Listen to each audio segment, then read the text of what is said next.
Todo aquel que cree que Jesús es el Cristo es nacido de Dios, y todo aquel que ama al que engendró, ama también al que ha sido engendrado por él. En esto conocemos que amamos a los hijos de Dios, cuando amamos a Dios y guardamos sus mandamientos. Pues este es el amor a Dios, que guardemos sus mandamientos, y sus mandamientos no son gravosos. Porque todo lo que es nacido de Dios vence al mundo, y esta es la victoria que ha vencido al mundo, nuestra fe. ¿Quién es el que vence al mundo sino el que cree que Jesús es el Hijo de Dios? Oremos. Amado Señor, te damos las gracias, Padre Celestial, porque tú nos permites, Señor, en esta mañana, Padre, escuchar tu santa palabra, Señor. Te pido, Señor, que me permitas predicar, Señor, acerca de ti, Padre, y que lo que salga de mi boca, Señor, sea realmente lo que las Escrituras quieran, Señor, quieran decir, lo que tú quieres decir, Señor. Padre amado, yo te pido, Señor, que esta palabra, Padre, no vaya a regresar vacía, que cada hombre y mujer de Dios que está en este lugar, Señor, se vaya realmente lleno de este lugar, pero sobre todo con el deseo, Padre, de aplicar lo que escuchó, Señor, que la palabra dé fruto abundante, Señor, en cada uno, y que de la misma forma, Señor, esta palabra dando fruto a cada uno, Señor, también, Padre Celestial, ellos llenos, Padre Celestial, de ti, puedan dar luz, Señor, a las naciones de la tierra y no ser oscuridad, Señor, sino un reflejo santo de tu Hijo, Señor, Cristo.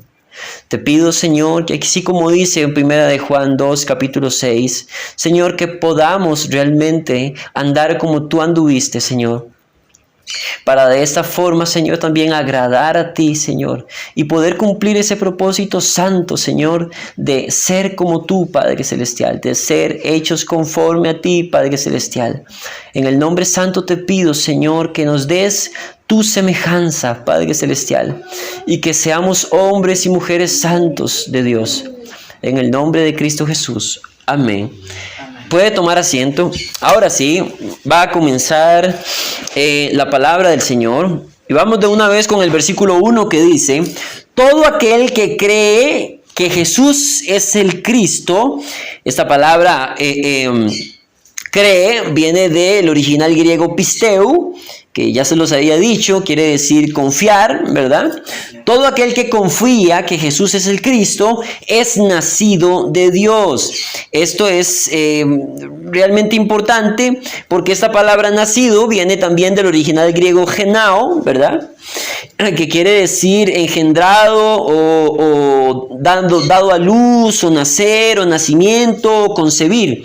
Esta misma palabra, nacido de Dios, es la misma palabra que aparece en Juan 3:3. Amén. Amén. Ahora, vuelvo a dar un repaso general, ¿verdad? Porque el libro de Primera de Juan en sí es muy enriquecedor, nos habla acerca de el amor al prójimo, da una línea divisoria del Hijo de Dios, de los que son hijos del diablo, y nos enseña muchísimas cosas maravillosas que hemos visto a lo largo de todas estas semanas en el libro de Primera de Juan. Ahora, dice que todo aquel que cree, ¿verdad?, que Jesús es nuestro Señor, ¿verdad?, es nacido de nuevo. Recordemos perfectamente que no existe algo como un cristiano no nacido de nuevo. Eso no existe. El cristiano tuvo que haber nacido de nuevo para ser cristiano. Amén. Ahora, la evidencia es que cree, obviamente, en Jesús, pero no bajo el término de creer, ¿verdad?, que existió, sino bajo el término de pisteu, que es el que aparece en el original, el término de confianza en Jesús. Amén. Que también eso es algo que lo hemos venido viendo al pasar de cada capítulo y de cada versículo. Ese término pisteu, que es confianza como tal en Jesús, es el renunciar completamente a lo que yo soy para hacer todo lo que Jesús dice que hagamos, y confiar en sus enseñanzas y confiar única y exclusivamente en Él y no en mí. Hasta ahí estamos, ¿verdad? Porque cada versículo hace como una recopilación de lo que hemos venido también aprendiendo al pasar de estas semanas. Ahora, ¿cuál es el punto en todo esto y por qué el apóstol Juan trata de repetir repetir, ¿verdad? Porque parece como que uno viene, se sienta y dice, pero qué vacilón, esto yo lo escuché en Primera de Juan 2 hace un mes. Qué vacilón, esto yo lo escuché en Primera de Juan capítulo 1. Yo lo escuché en Primera de Juan capítulo 3. Sí, porque el apóstol Juan ciertamente lo que quiere es eso, es establecer un fundamento lo suficientemente firme que a través de toda la carta nos siga enseñando y enseñando, probablemente aunque se escuche lo mismo, ¿verdad? Y tal vez puede tenderse a ser aburrido para quien no quiera aplicar esto. Lo que realmente quiere él es fortalecer más y más el cimiento de estos hermanos cristianos que están en una iglesia de Asia Menor. Todo esto ya lo hemos venido aprendiendo. Ahora, veamos lo que sigue. Todo aquel que cree que Jesús es el Cristo es nacido de Dios. Y todo aquel que ama al que engendró, ama también al que ha sido engendrado por él. Entendamos esto. Todo aquel que cree que Cristo, ¿verdad? Que Jesús es el Cristo, es nacido de nuevo. Y todo aquel que ama al que engendró, todo aquel que ama obviamente a Dios, que ama a Cristo, tiene que amar también a quien él engendró. Entendamos.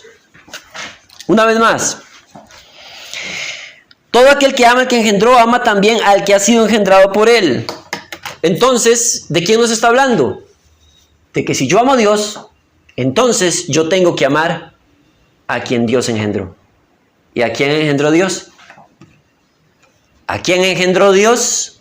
Bueno, pues obviamente está hablando una vez más del amor a los hermanos que tenemos que tener. Amén. Ahora, ¿cuál es el punto de todo esto? Bueno, una vez más, si ustedes se fijan, vuelve otra vez el apóstol Juan a traer como un relleno más grueso de cimiento. Vuelve una vez más a hablarle a los mismos hermanos cristianos de esta iglesia de Asia Menor acerca del nuevo nacimiento también. Qué importante, porque entonces otra vez es claro y nos dice que si entonces no hemos nacido, si tú no has nacido de nuevo, obviamente ni vas a amar a Dios, ni vas a amar a quien Dios engendró. Es así de sencillo. Estamos aquí. Ahora, ¿qué es este sentido? Tenemos que hacer una autovaloración. Punto número 1. Darme cuenta de la necesidad de nacer de nuevo. Si no he nacido de nuevo, darme cuenta de esa necesidad. ¿Por qué? Porque nacer de nuevo es importante para todo. Punto número 1. Porque sin nacer de nuevo nadie verá la vida eterna, Juan 3:3. Punto número 2, porque si no naces de nuevo, entonces el amor del Padre no va a estar en ti. Punto número 3, porque si el amor no está en ti, entonces no te amarás a ti mismo ni amarás al prójimo. Y ahí te puedo seguir enumerando las cosas malas de no nacer de nuevo o de no haber nacido de nuevo. Ahora, sigamos en el versículo 2 que otra vez vuelve a cimentar. Versículo 2. En esto conocemos que amamos a los hijos de Dios, cuando amamos a Dios y guardamos sus mandamientos. Vamos una vez más. En esto conocemos, trata de resaltar una evidencia. En esto conocemos la evidencia de que amamos a los hijos de Dios. ¿Cuál es? Cuando amamos a Dios y guardamos sus mandamientos. O sea, si yo digo que yo amo a los hijos de Dios, es porque yo amo a Dios y porque guardo sus mandamientos. Amén. ¿Están claros? O sea, eso significa que quien no guarda los mandamientos no ama a Dios y tampoco amará a los hijos de Dios. O sea, estamos fritos. Hay solo una forma efectiva de ser cristiano. ¿Es cristiano o no cristiano? El cristiano ha nacido de nuevo. El no cristiano no ha nacido de nuevo. Ahora hagamos la autovaloración. Ahora hagamos ese autoexamen. ¿Por qué? Porque lo primero que tenemos que entender es, repito, la necesidad de nacer de nuevo si no hemos nacido de nuevo. Ahora, para hacer ese autoexamen tienes que entender qué tanto amas realmente a los hijos de Dios. ¿Qué tanto amas realmente a tu prójimo? ¿Qué tanto amas a tu enemigo? ¿Qué tanto amas realmente que te ha hecho daño? Y otra vez vuelve a cimentar el apóstol Juan. Qué importante entonces es amar al prójimo. Qué importante entonces es que tú no pienses mal del prójimo aunque te haya pegado cachetadas en la cara. Tan siquiera el hecho de que tú pienses mal del prójimo. Mal.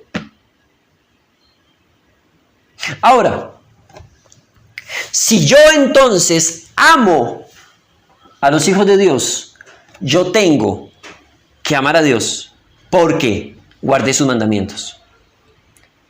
¿Se acuerdan? La evidencia, Juan 14:15, si me amáis, guardad mis mandamientos. Es por eso que está diciendo esto en el versículo 2.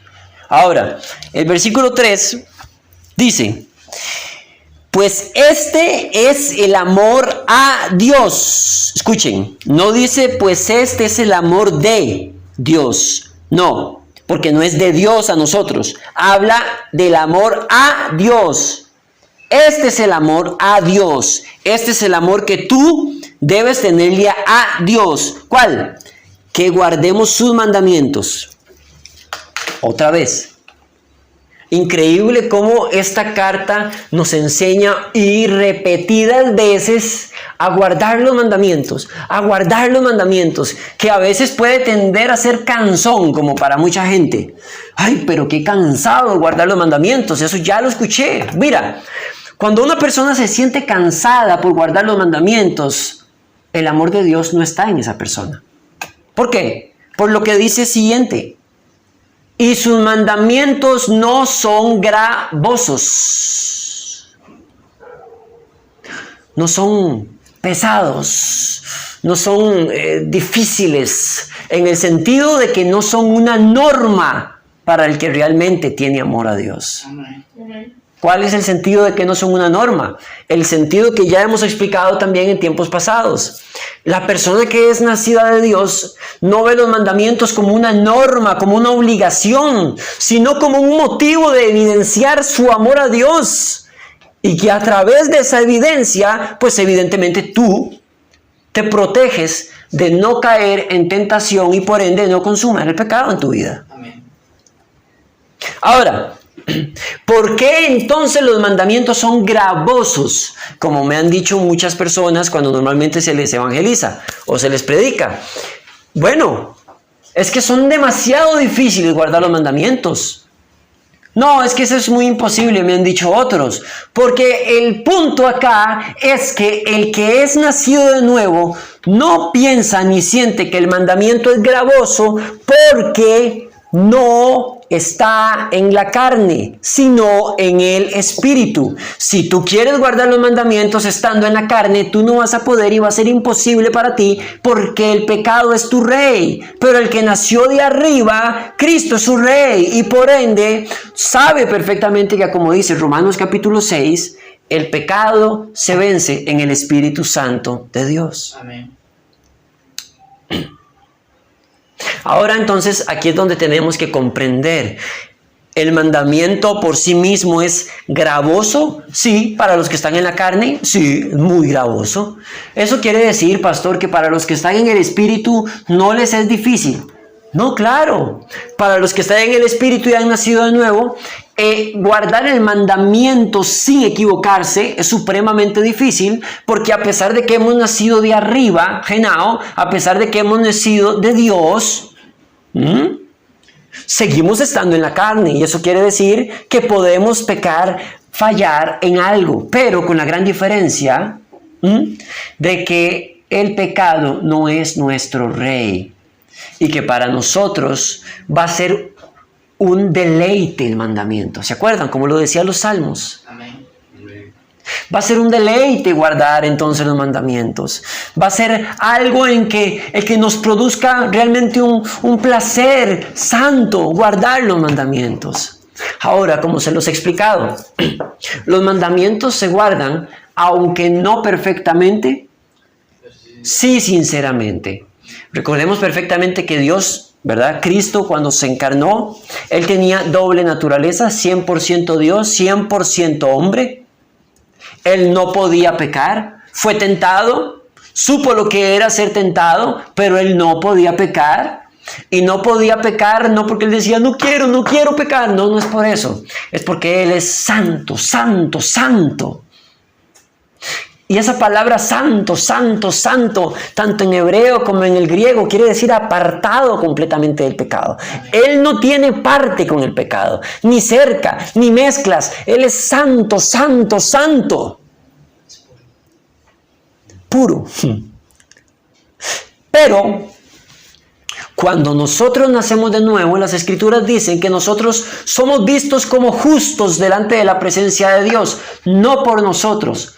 Somos como justos en Cristo Jesús. Y somos tomados como santos en Cristo Jesús. Y de esta forma nos ve el Padre ahora, cuando nacemos de nuevo. Amén. Ahora, ¿cuál es el punto de todo esto, mis amados? El punto de todo esto es que aunque nosotros fallemos en determinado mandamiento, hay una gran diferencia entre eso y el que no ha nacido de nuevo. Y quiero darles una ilustración. Quiero que ustedes se imaginen acá la comida más exquisita que se puedan imaginar. Una comida, no sé, una comida elaborada, rica, exquisita, no sé, de tu país donde nos estás viendo y de los que estamos acá. La comida más rica que ustedes creen. Y a este lado, lasaña, dijo un hermano por allá. Y a este lado, un tarro de basura. Si soltamos un cerdo, el cerdo no se va a ir por el plato más rico, se va a ir por la basura. ¿Estamos aquí?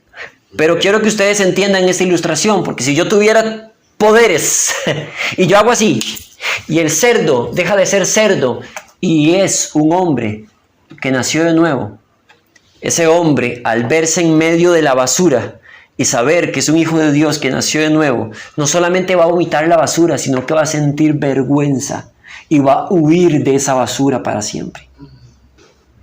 Mientras que el que no ha nacido de nuevo, señoras y señores, amados y amadas, el que no ha nacido de nuevo, aunque tú le chasques los dedos, va a seguir siendo el mismo cerdo que va a seguir comiendo la misma basura sin el más mínimo sentido de vergüenza. Y esta es la ilustración de la vida realmente de un cristiano nacido de nuevo y uno que no.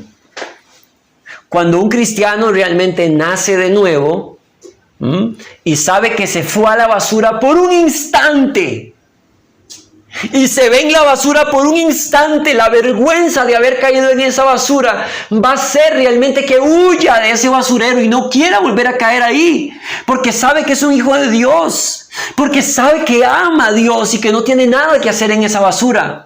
Mientras que el que no ha nacido de nuevo va a estar en esa basura y se va a deleitar en esa basura, porque esa basura sigue siendo su rey. Ahí es donde podemos comprender lo que es nacer de nuevo y lo que no es nacer de nuevo.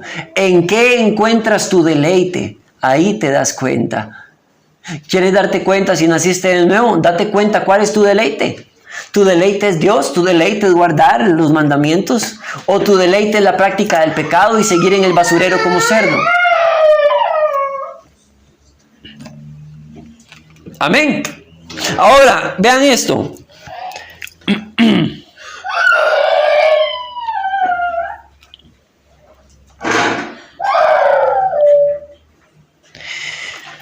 Versículo 4. Porque todo lo que es nacido de Dios vence al mundo. Y esta es la victoria que ha vencido al mundo, nuestra fe. Escuchen esto. Porque todo lo que es nacido de Dios, otra vez esa palabra nacido, una vez más, es genao en el original griego, la misma palabra que sale en el versículo 1, la misma palabra que sale en Juan 3:3. Todo lo que es nacido de Dios vence al mundo. Esta palabra, mundo. Si tú naciste realmente de Dios, vas a vencer al mundo. Pero no porque tú seas un fortachón, no porque tú tengas super dones o super talentos, o seas super guapo o super entendido de la palabra, o estés mucho tiempo en la iglesia, o porque le sirvas súper bien a Dios en la iglesia, o porque aparentes demasiado. No, tú no vences al mundo por eso. Tú vences al mundo por la fe. ¿La fe en quién? No la fe en ti. No en la fe en tu mente, no la fe en tu propia sabiduría, no la fe en lo que tú creas que es correcto, la fe en Cristo Jesús. La fe en que Jesús es el Cristo. La fe en que Cristo murió en esa cruz y pagó y realmente fue la propiciación por nuestros pecados. La fe de que Cristo entonces apartó la ira de Dios y en la cruz pagó toda la ira, toda la justicia y toda la condenación que tú te merecías. La fe de que por Cristo somos justificados. La fe de que realmente Cristo murió en esa cruz y venció por siempre al infierno. Ahora, ¿tienes tú esa fe? Porque si tú tienes esa fe, tiene que venir acompañado de un nuevo nacimiento.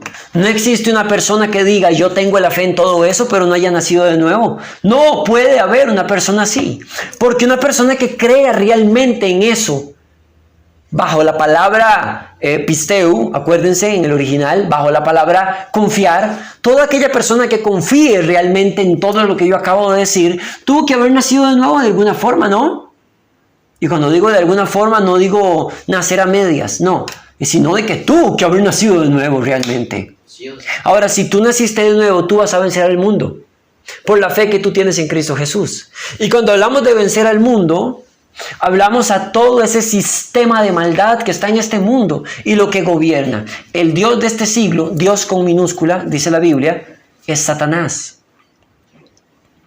Ahora muy bien, ¿tú has vencido al mundo realmente por la fe en Cristo Jesús? Bueno, tú te das cuenta por lo que ha dicho también todo el resto de la carta y la Biblia, por ende.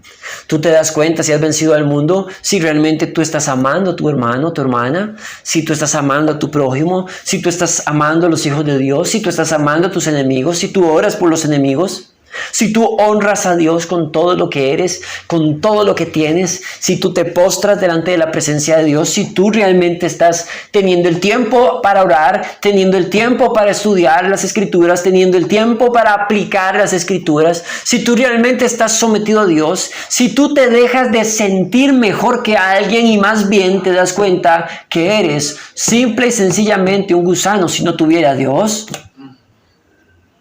Y vuelvo y hago la aclaración, hablo en términos gusano por las prácticas de pecado, porque sabemos que somos obviamente imagen y semejanza de Dios. No puedo ofender la creación de Dios porque fue hecha por un Dios santo y maravilloso, pero hablo del término de gusano en términos de práctica de pecado y en lo que nos convierte. Cuando realmente un cristiano vence al mundo, anda por el mundo, una vez más se lo repito, no como alguien que tiene cédula del mundo, sino como un extranjero.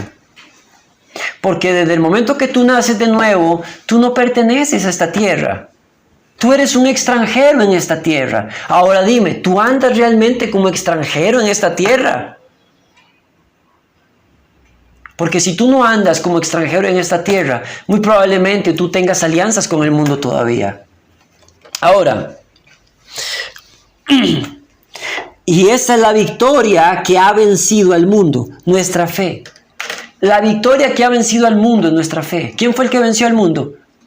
¿Quién fue el que venció el sistema de maldad? Venció a los infiernos. Evidentemente, si Cristo venció realmente, venció la muerte, venció por sobre las tinieblas, venció el pecado, pagó realmente con su sangre por nuestra condena. Evidentemente que tú tengas la fe puesta y cimentada y la confianza cimentada en Cristo Jesús va a hacer que venzas este mundo. ¿Por qué? Porque entonces habita en ti el Espíritu Santo de Dios. Y quien realmente es gobernado por Dios es hijo. ¿Acaso hay un hijo de Dios? ¿Existe un hijo de Dios que ande por ahí arrastrado con las corrientes del mundo? No. No debería de existir algo así. Ahora, dice el versículo 5. ¿Quién es el que vence al mundo, sino el que cree que Jesús es el Hijo de Dios? ¿Quién es el que vence al mundo?